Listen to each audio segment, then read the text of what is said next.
जय हिंद, नमस्कार।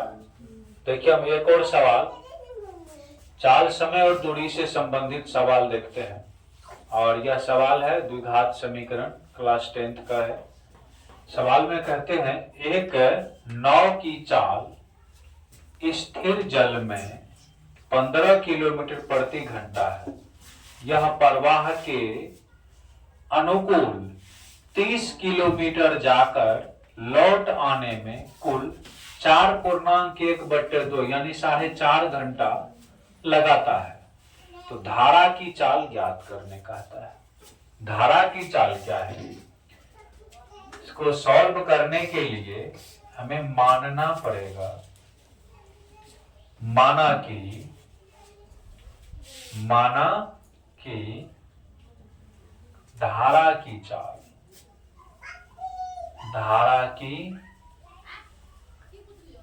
चाल x किलोमीटर प्रति घंटा और दूरी जो दे रखा है वो 30 किलोमीटर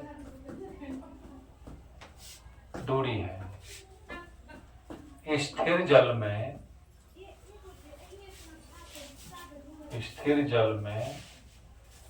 पानी है ना, स्थिर पानी में नाव की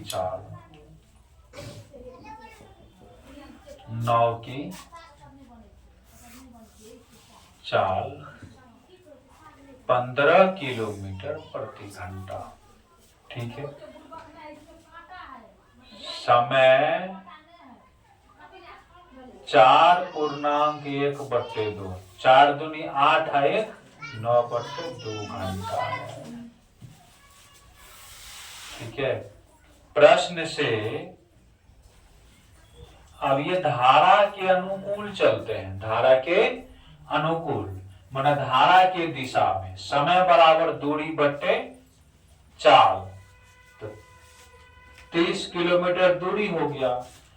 और चाल जो है वो शांत जल में स्थिर पानी में नाव की चाल 15 किलोमीटर है। ठीक है। अब नाव की चाल कितना है? 15 किलोमीटर। और पानी जो बह रहा है x किलोमीटर स्पीड से पानी भी बह रहा है, तो नाव की चाल और प्लस पानी की चाल दोनों जुटेगा यहाँ पे। तो ये हो गया आपको 30 बट्टे ना हो गया 15 प्लस x हो गया, है ना। अब यहाँ पे देखिए, समय बराबर दूरी बट्टे 4। अब फिर यहाँ से कह रहा है 30 किलोमीटर, है ना, कि चाल से स्थिर पानी में 15 किलोमीटर प्रति घंटा है। तो यह प्रवाह के अनुकूल जाकर के लौट आने में कुल इतना घंटा लगता है ना। प्रवाह के अनुकूल जाकर के लौट आने में माने जाने आने में दोनों मिला करके इसको 4.5 घंटा समय लगता है लौट आने में, है ना। यहाँ पे भाषा में कुछ छुपा हुआ है, जाकर लौट आने में दोनों मिला करके इतना टाइम लगाता है। ये तो गया, है ना, लौट करके जो आएगा उधर से, है ना, तो वो कितना हो जाएगा? धारा की चाल जो है ना, यहाँ से यह प्रवाह के अनुकूल 30 किलोमीटर जाकर लौट आने में कुल इतना घंटा समय लेता है, जाने आने में दोनों मिला के। और स्थिर जल में पानी की चाल जो है यहाँ पर दे रखा है ना। और धारा की चाल जो है x किलोमीटर हम लोग माने हैं। तो यह तो है धारा के अनुकूल, है ना। नाव का ये चाल हो गया, पानी का स्पीड है। ठीक है।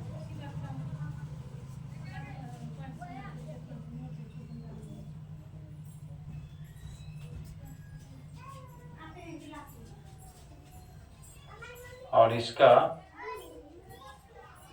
पानी जो स्पीड चल रहा है x किलोमीटर प्रति घंटा की रफ्तार से, वो तो घटेगा, इसमें वो तो विरोध करेगा ना। शांत अपना रेशियो से आ रहा है, लेकिन अगर 12 के स्पीड से आ रहा है मान के चलिए, तो उसका जो स्पीड है x किलोमीटर, वो तो उसको डाउन करेगा, तोड़ेगा, रोकेगा, कम हो जाएगा ना उतना। तो 15 माइनस एक्स, ये भी समय है, दोनों समय मिला करके 4.1/2 घंटा का टाइम लेता है।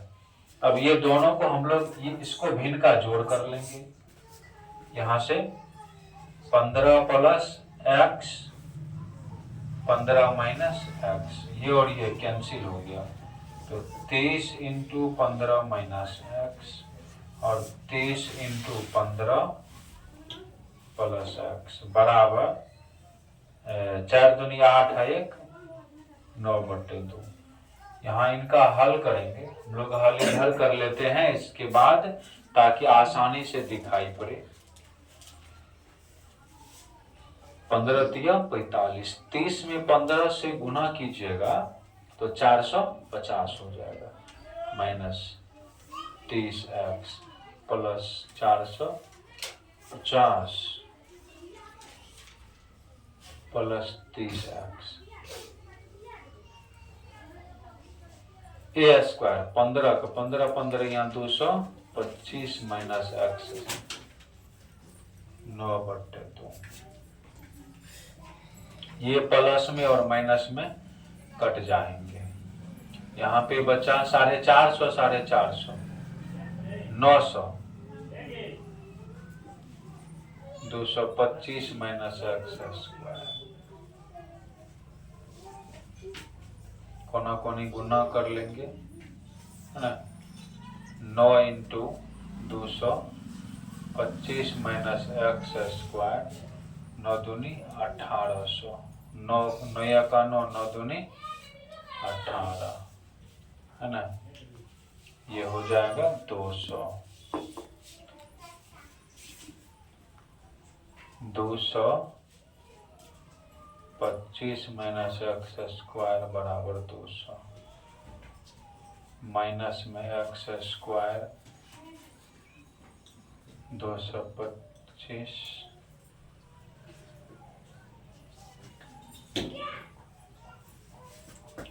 x स्क्वायर बराबर माइनस 25, ये और ये कैंसिल, ये शुद्ध द्विघात समीकरण में बदल गया। स्क्वायर छोड़ाएंगे तो इस पर क्या लगेगा, रूट, प्लस माइनस, एगो x का मान प्लस में 5 निकला, एगो माइनस में 5, माइनस वाला इम्पॉसिबल हो जाएगा, प्लस वाला पॉसिबल। x बराबर क्या निकल गया, 5, x बराबर 5। अतः धारा की चाल, अतः धारा की चाल, धारा की चाल बराबर x किलोमीटर प्रति घंटा, x का मान क्या आया है 5 किलोमीटर प्रति घंटा। तो पहले आप इधर से लिखिए और फिर इसको लिखिए, इस तरह से इस प्रश्न का हल हो गया है।